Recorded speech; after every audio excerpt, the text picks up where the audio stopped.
संरचना पर कई जगह जातिगत संघर्ष हुए हैं, जिसमें ज्यादातर संघर्ष हरियाणा हो, गुजरात हो, वो आरक्षण को लेकर हो। इस विषय पर एक तो संकेत भी संघ की तरफ से आए, खासकर हरियाणा संघर्ष हुआ उसके बाद एक स्टेटमेंट भी आए कमेटी को।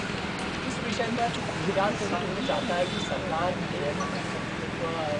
एक तरह से देखें कि कैसे इस संघर्ष को निपटा जाए आने वाले दिनों में, और रिजर्वेशन पर लेके खासकर आप लोग क्या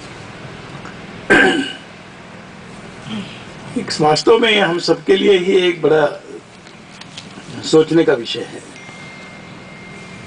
डॉक्टर बाबा साहब अम्बेडकर जी ने जब आरक्षण का प्रावधान दिया था तो एक सामाजिक प्रश्न को सामने रखकर उन्होंने न्याय के नाते आरक्षण की बात कही थी।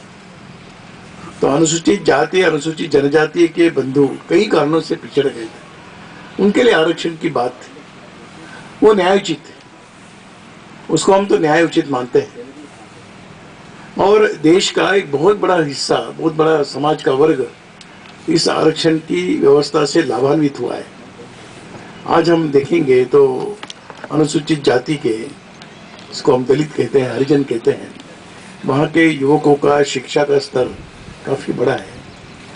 अब ये कोई नहीं कह सकता कि कम प्रतिशत वाले और आगे बढ़ रहे हैं, ऐसी स्थिति अब नहीं रही।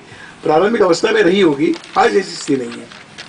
अगर हम उनके प्रवेश का अंतिम छात्र का प्रतिशत देख लेंगे तो हमको भी आश्चर्य लगता है, 80%, 85% तक पहुंच गए। तो ये आरक्षण की व्यवस्था उस दृष्टिकोण को रखकर दी गई थी। मैं समझता हूँ कि उस भावना को समझकर मांगने वालों ने आरक्षण की मांग उठानी चाहिए। और समाज का जब संपन्न वर्ग भी आरक्षण की मांग करता है तो एक लगता है कि एक सही दिशा में सोच नहीं है, ऐसा हम मानते हैं। जो संपन्न हैं, जिन्होंने तो अधिकार छोड़ने चाहिए, समाज के दुर्बल वर्ग की सहायता करनी चाहिए, उसके स्थान पर अपने लिए आरक्षण मांगना, मैं समझता हूँ कि अंबेडकर जी के संविधान के द्वारा दिए हुए जो अधिकार है उसके संदर्भ में सोच की कमी है, ऐसा मैं मानता हूँ।